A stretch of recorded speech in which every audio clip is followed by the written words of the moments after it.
The third question asks what progressive Catholics can do in the Catholic Church and what younger generations of Catholics perhaps can do. There are two things. I've never been to any meeting where people are not asking, where are the young? Where are the young people? There are no young people here. I got so tired of hearing it. I said to myself, where are the young people? You're the ones who created them. Go get them.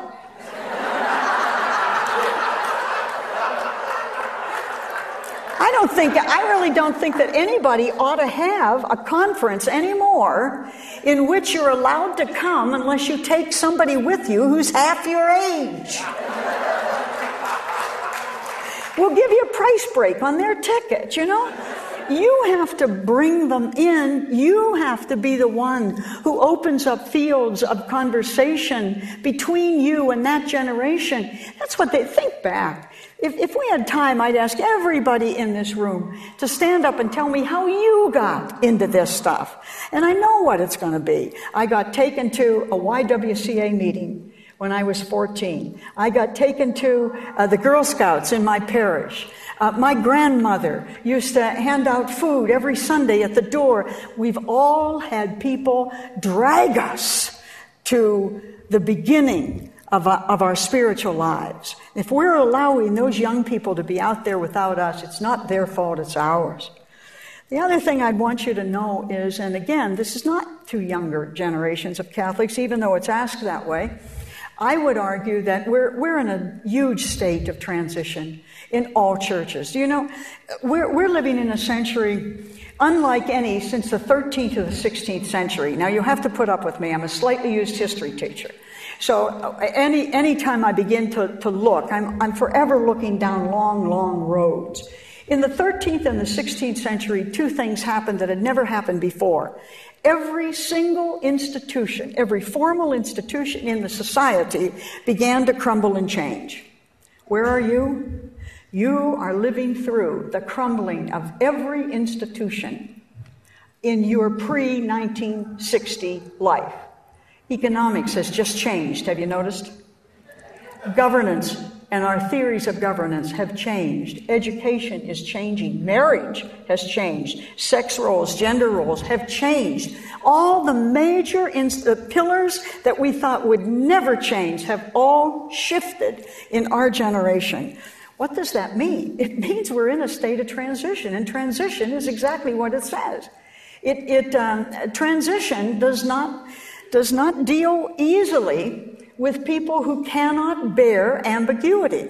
So what seems to us to be conservative liberal, progressive regressive, is often the difference between those personality styles that have a great deal more emotional need for certainty than other people do. Now, you're all here because you don't know where you're going. They're at home because they do.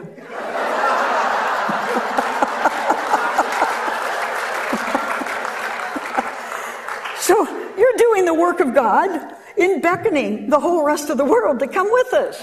Hey, we came this far, it's okay. Come on in, the water's fine. You're called to be the models, the people first over the bridge of this transition, the bridge builders from one faith, one age, one understanding to another. It's really sacred space. It's holy and wonderful space, and you have to see yourself as called and calling, not called and rejecting those who are trying to follow but can't put that first footstep on the bridge. For those of us in that period of shift, I suggest one thing usually and one thing only. Aside from gatherings like this, aside from seeing that you are bringing younger people with you, I believe that the most subversive thing going on in religion today are book groups, especially women's reading groups. You ought to read my mail from 80-year-old women who are picking up these books and saying, where was this when I was 20? This is great stuff. Now, what's happening is The churches are providing common worship and liturgy and sacraments. The reading groups are where the revolution is. These are the places where the ideas that are not coming out of the pulpits are coming into the public arena. Form reading groups. Do them monthly. Choose chapters and books. Talk about all this. Compare it to what you were formed in the catechetical style as you were growing. In other words, keep growing. Don't choose, there's no requirement to choose for or against. The requirement is to keep on growing and to keep on bringing other people with you, enlarging those groups, enlarging those discussions. That's what it will bring us, what the social psychologist calls a new universe of discourse, a new cognitive environment. I can remember that when a lot of these materials started, you could not say the word feminist out loud. You couldn't say it. You couldn't walk into a group. You had to tiptoe around and talk about, what your kid's sister, she tried to get in to the university and they wouldn't let her be a urologist. My heart bleeds, but that's what she wanted.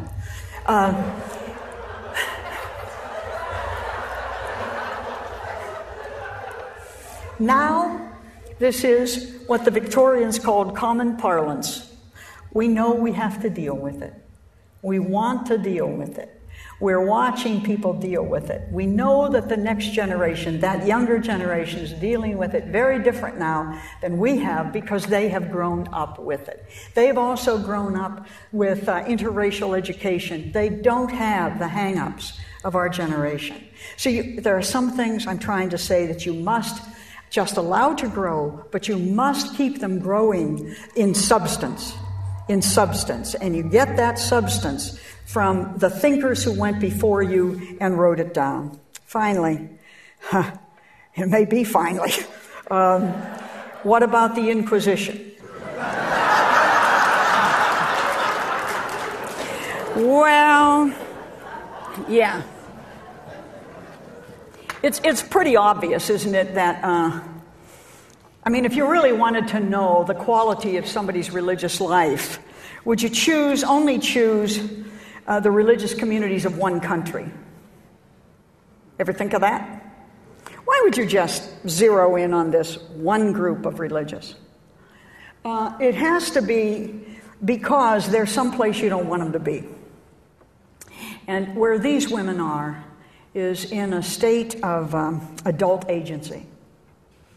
In the last 50 years, since Vatican II, there is no doubt that the nature of life in American convents and monasteries has changed in favor of adult agency.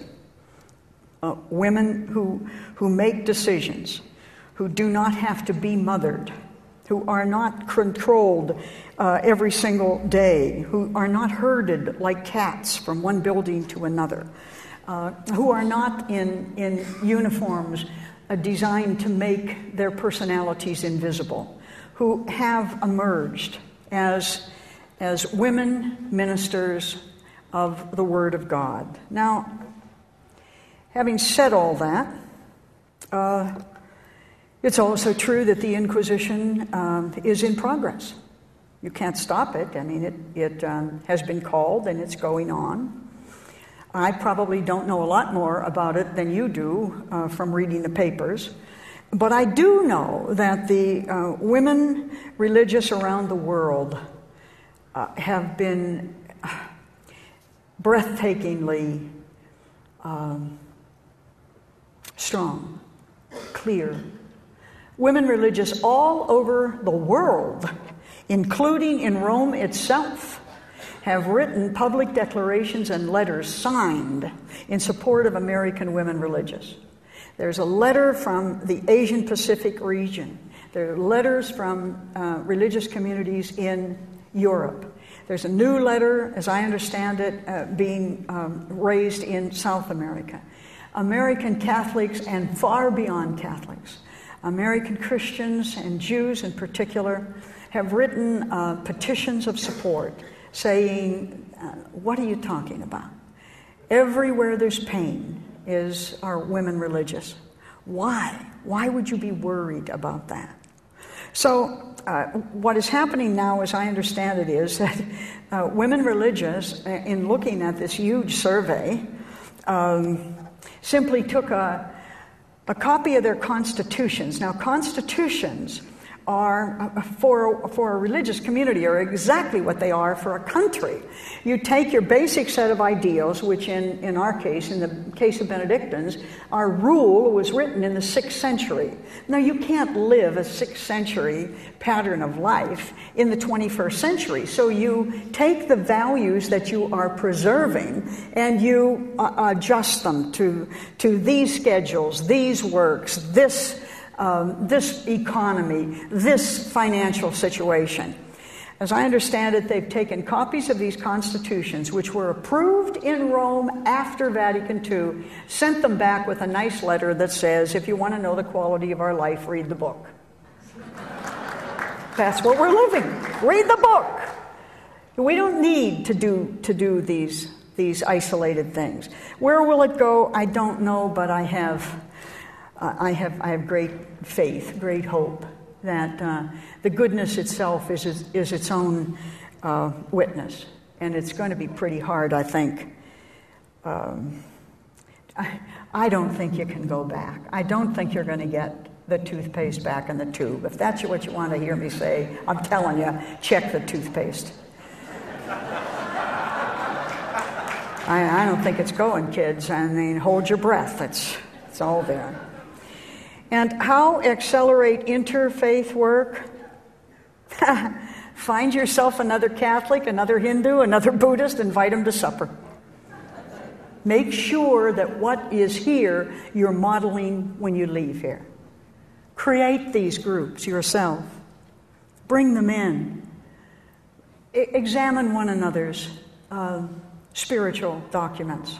Ask one another questions, learn from one another, and trust that the Spirit of God is in the good spirit that all of those represent.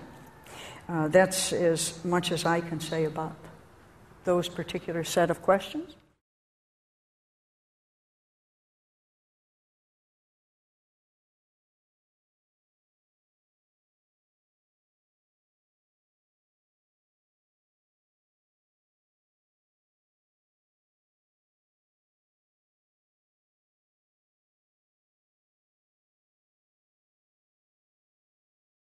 Am I to believe, am I to hear that somebody got up in a gathering like this in this particular year of our Lord, and you are about now to blame women for war? Where, in God's name, do you get the notion that women who cannot participate fully economically, financially, politically, ministerially, in their own society, can possibly be those who are responsible for war, incapable of stopping it much as they try, or inclined to support it. I also must admit that I wasn't happy with the assumption that somehow, I sense in your question a great deal of problems with liberated women. I have an idea that you would far prefer to work with women who are not liberated, meaning have no opinions, exercise no agency, participate in nothing, have no suggestions, and are perfectly willing to simply be in servitude to the society. Women have marched by the millions in the United States with men, their sons, and their daughters. Women are as capable of being Republicans as any man I know. Women have always worked, I'm sure, in many of the industries that support the militarism of the United States. But I don't see it as a gender issue. And I would ask you in the future not to make it one. Thank you.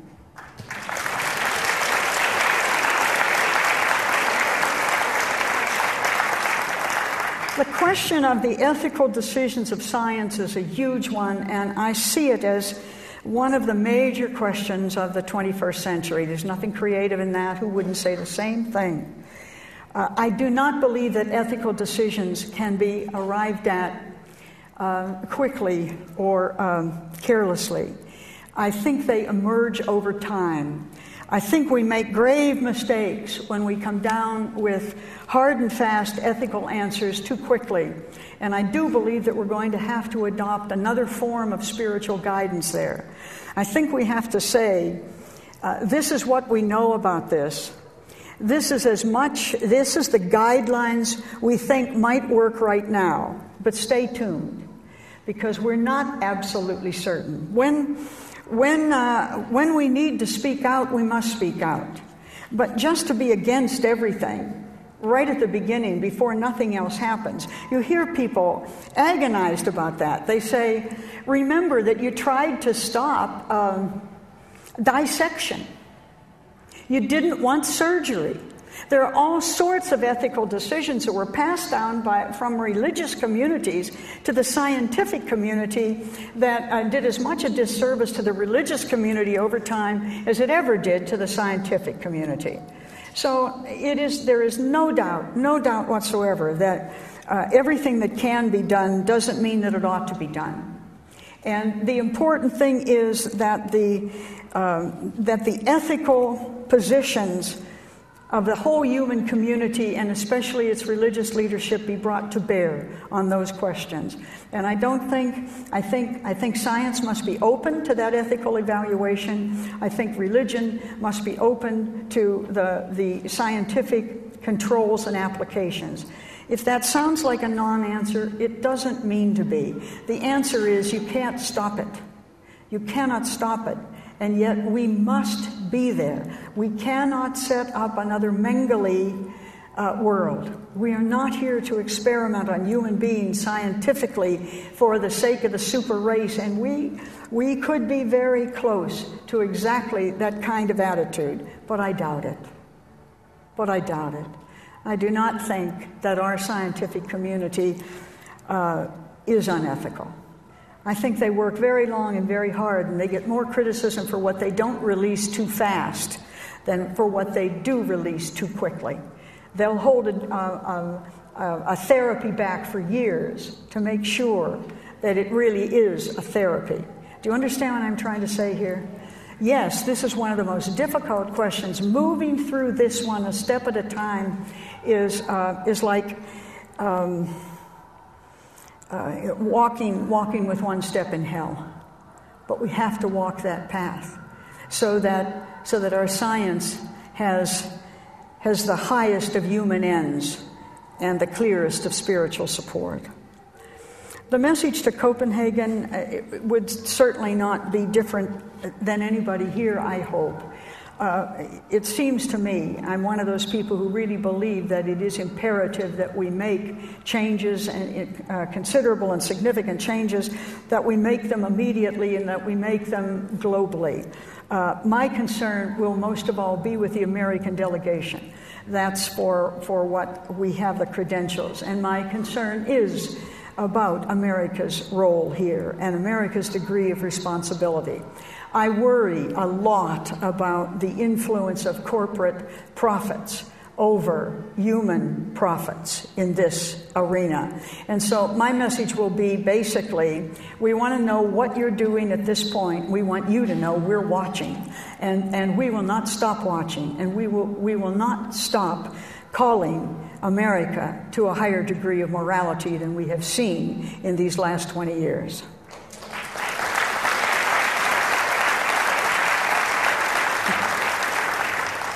Teresa of Avila, there's a marvelous story told about Teresa of Avila whose carriage got caught in mud after she had just worn herself out, preaching in place to place to place, ministering to people, taking care of everybody that she could. This was the last straw. She got this carriage in the mud, and she looked up to the heavens and said, "Dear God, if this is how you treat your friends, no wonder you have so few." I have a notion she'd make the same kind of comment today. How can we support women religious? Please don't hesitate, those of you who are following the story, to send letters to your public newspaper, to call attention to what you yourself, I hopefully have experienced as the good works of women religious. Give the women religious you know, especially those in the States right now, some personal support. Let them know they're not alone, because at the beginning it felt pretty lonely. Abide in Christ. As far as I'm concerned, it means to put on the mind of Christ, to act accordingly. You put on the mind of Christ by steeping yourself in the Scriptures. You know there are no easy answers. You know that love and justice are the two driving dimensions of the mind of Christ. And you recognize that in putting on the mind of Christ, you must be very careful not to become what you hate. You cannot outshout the shouters. You can't beat down the beaters. You can't reject the rejectors. But you can go on. Whether they accept you or not, you can go on. A small community, as Kathleen indicates, has done and I really mean a small community. 3 women, 2 Catholic sisters, and a Presbyterian minister have created, with the help of one of the most supportive lay communities that I know of any place in the United States, a marvelous interfaith ecumenical monastery based on the Rule of Benedict. The Rule of Benedict is not a Catholic monopoly. Anglicans understand Benedictine spirituality very well, as do the Presbyterians now, and the Lutherans too. It's a spiritual, it's a way of life. It's not a ministry, it's not an institution, it's not a task. It's a way of life. A balanced way of life, a scriptural way of life, a communal way of life, a humble way of life, a listening way of life, a stewarding way of life.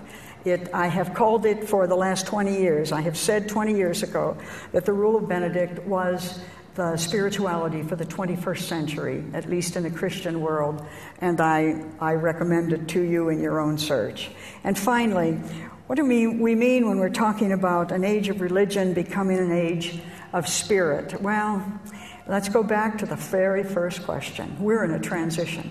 Religions are looking as shaky as people are, as projects are, as institutions are. You have a lot of shifting. People, and especially women. Women are looking for those arenas where the spirituality of a woman can make a contribution to the spiritual heart and soul of the world.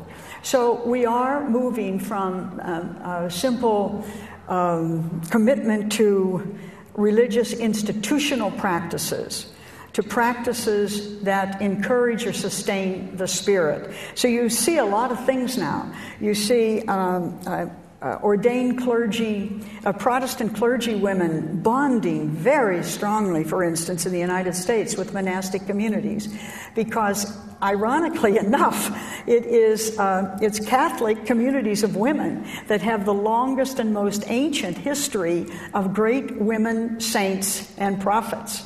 Protestantism has very little history of women as role models for ordained Protestant clergy women. You see Buddhists and Catholics and Protestants and Jews. You see Hindu temples rising everywhere. You see the synagogues opening and the gathering of peoples like this. I mean, you don't have to ask me this question. You are the answer to this question. You're sitting here because in your heart someplace beats this bridge between religion and spirituality.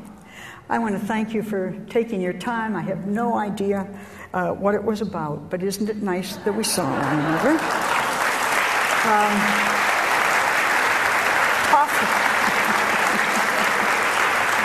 Thank you very much. God bless you all.